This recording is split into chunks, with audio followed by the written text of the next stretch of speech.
The Fairytale of the Metro-Centre. A story that happened 40 years ago, this year. The Metro-Centre in Gateshead was developed by Cameron Hall Developments on the former Dunstan Power Station site, with the first phase opening on April 28, 1986. It was officially opened on October 14, 1986, quickly becoming a premier shopping destination in Europe. The construction transformed the area into a major retail hub. Construction of the Metro-Centre in Gateshead primarily took place between 1984 and 1986.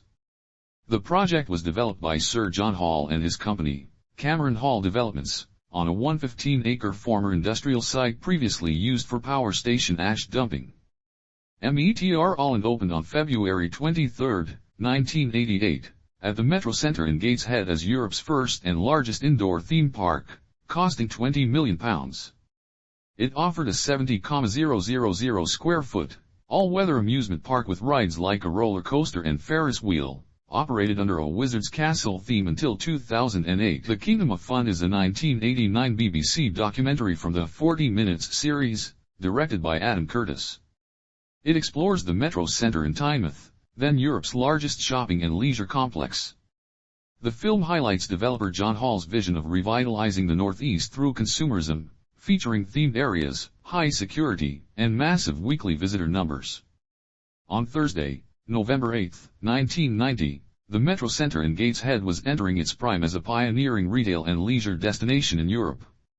While there were no major grand opening ceremonies on this specific day, it was a significant period in the centre's early history. Local residents often recall the 1988 film Stormy Monday, starring Sean Bean and Sting, which had scenes filmed inside the centre, reflecting its status as a modern landmark of the era. On Friday, December 25, 1992, the Metro-Centre in Gateshead was closed to the public for Christmas Day, as was standard for major UK retail centres. Festive preparations. In the weeks leading up to Christmas 1992, the mall was packed with customers and heavily decorated for the season. Popular stores at the time included C&A, the Disney Shop, and the Northern Electric Shop. On October 31, 1996, the Metro-Centre in Gateshead was a major hub for retail and leisure, notably featuring the newly refurbished new Metro-Centre and a variety of evening entertainment. On Thursday, December 25, 1997, the Metro-Centre in Gateshead was closed to the public for Christmas Day. While the malls were shut, this period was a major milestone for the centre, which had been open for 11 years at the time.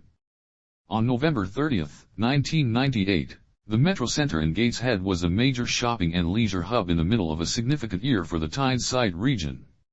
While no single mega event occurred specifically on that Monday, the centre was operating at its peak 1990s cultural influence. During the transition from December 31, 1999 to January 1, 2000, the Metro-Centre in Gateshead was a quiet alternative to the massive celebrations occurring nearby. While much of the region's focus was on the Millennium Eve events on the Newcastle and Gateshead quaysides, the Metro-Centre followed specific holiday scheduling and safety protocols. On September 11, 2001, the Metro-Centre in Gateshead, like most of the UK, was significantly affected by the unfolding terrorist attacks in the United States.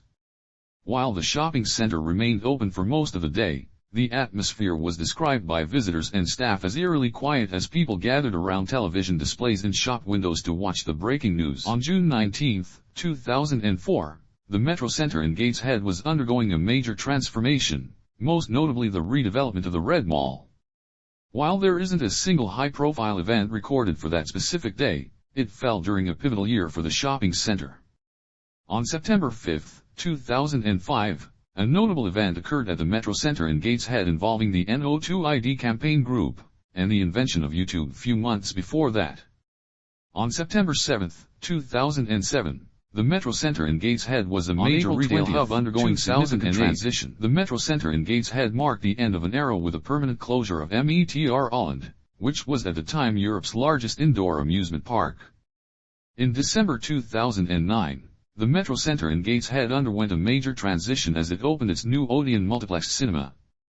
The following details reflect the activities and status of the shopping centre during the period of 24-26 December 2009. The entire shopping center was closed on Christmas Day, ever since it was opened in 1986.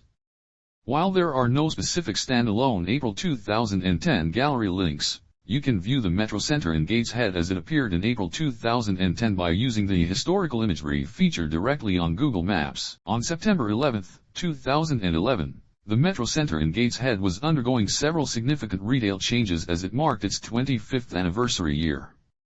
On Wednesday, September 12, 2012, the most significant development at the Metro-Centre was the very recent opening of the Metro Oasis retail area. This new retail zone, located on the perimeter of the shopping center between the Cube and the Metro Retail Park, officially opened to the public on September 6, 2012. On September 13, 2013, the Metro-Centre in Gateshead was undergoing a major transition period following its rebranding into Metro-Centre earlier that year. And now we come to you after today's sponsorship from this show. Plans were well underway for the Lego store, which eventually opened in November 2013. The former site of the Metro All Indoor Theme Park, which had closed years prior, was being transformed into what is now the Cube Leisure and Dining Area, featuring a new Odeon cinema. Metro-Centre in Gateshead operated on its standard Sunday schedule, which typically runs from 11 a.m. to 5 p.m., with some leisure facilities like the Odeon IMAX cinema opening earlier and closing later. On Monday, November 27, 2017, the following events and updates occurred at or near the Metro-Centre, then known as into Metro-Centre, in Gateshead. The High Street jeweler Goldsmiths officially unveiled its refurbished 286 SQM showroom on the lower ground floor. On December 1, 2018, the Metro-Centre in Gateshead was in its peak Christmas shopping season, featuring several festive attractions and events. In 2019, the Metro-Centre in Gateshead followed its standard seasonal schedule for the Christmas and New Year period. The center was closed for the entire day. The center was open for limited hours, typically from 9 a.m. to 5 p.m. On April 1, 2020, the Metro-Centre in Gateshead was closed to the general public as part of the first UK-wide national coronavirus lockdown. At this time, the center was still branded as Into Metro-Centre, though its parent company, Into Properties, was facing significant financial difficulties that eventually led to a takeover by Sovereign Centros later that year. In August 2020, the Metro-Centre was in a period of significant transition following the collapse of its owner, Into Properties, which had entered administration in June 2020. Despite the financial crisis, the shopping center remained open and continued to trade during this month. On November 27, 2021, Metro-Centre in Gateshead was primarily focused on the Christmas shopping season and recovering from the impact of the pandemic under new management. This specific date coincided with the immediate aftermath of Storm Arwen, which had hit the UK the night before. While many outdoor events in the northeast were cancelled, Metro-Centre typically remained open as an indoor destination, though travel to the center was heavily disrupted by fallen trees and power cuts across Gateshead and Tyne and Wear. On Thursday, February 24, 2022, several events and service changes were relevant to the Metro-Centre in Gateshead. The popular Metro gnomes Herbert, Sherbert, Maggot, and Rusty performed their Very Mad Birthday Party show in Exhibition Square as part of the February half-term entertainment. Shows on this date were scheduled for 12 o'clock, 1400 hours, 1600 hours, and 1800 hours. The Metro-Centre in Gateshead operated as a standard shopping day, largely unaffected by the morning's global news until the following days. While the Russian invasion of Ukraine began in the early hours of that day, the immediate local atmosphere at the mall remained focused on its scheduled retail activities and events. On Saturday, October 7, 2023, several events and activities took place at the Metro-Centre in Gateshead. As a typical Saturday, the center followed its standard weekend hours, generally opening from 9 a.m. to 7 p.m. for retail, while leisure facilities like the Odeon Cinema and the Cube Dining Area remained open later. The Metro-Centre in Gateshead operated as a standard, busy Saturday of shopping and leisure. Because the Hamas-led attacks in Israel began in the early morning hours, approximately 6:30 a.m., the day at the Metro-Centre started normally for visitors, though news of the conflict began unfolding globally throughout the morning and afternoon. Metro-Centre in Gateshead, UK, typically operates with normal hours on February 20 and July 15, Monday Friday 9 a.m. to 9 p.m., set 9 a.m. to 7 p.m., sun 11 a.m. to 5 p.m. Festive hours for 2024, based on typical, similar prior year schedules, mean the center is closed on Christmas Day, December 25th, and operates special Boxing Day hours, 10 a.m. to 6 p.m., on December 26th, usually followed by normal or extended hours on December 27th.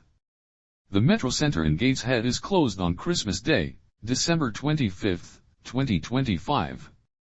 Retailers and the main shopping mall will not be open, with normal hours typically resuming on the 27th. Visitors are advised to plan for shopping around this closure, as it is a standard holiday closure for the center. In 2026, Metro-Centre is celebrating its 40th anniversary with a major £6 million refurbishment and the launch of the Crescent, a dedicated zone for independent and emerging brands. By 2030, the focus shifts toward long-term urban integration through the Metro Green project, which aims to transform surrounding land into a sustainable residential and commercial community. And now, that is the end of the story. Goodbye.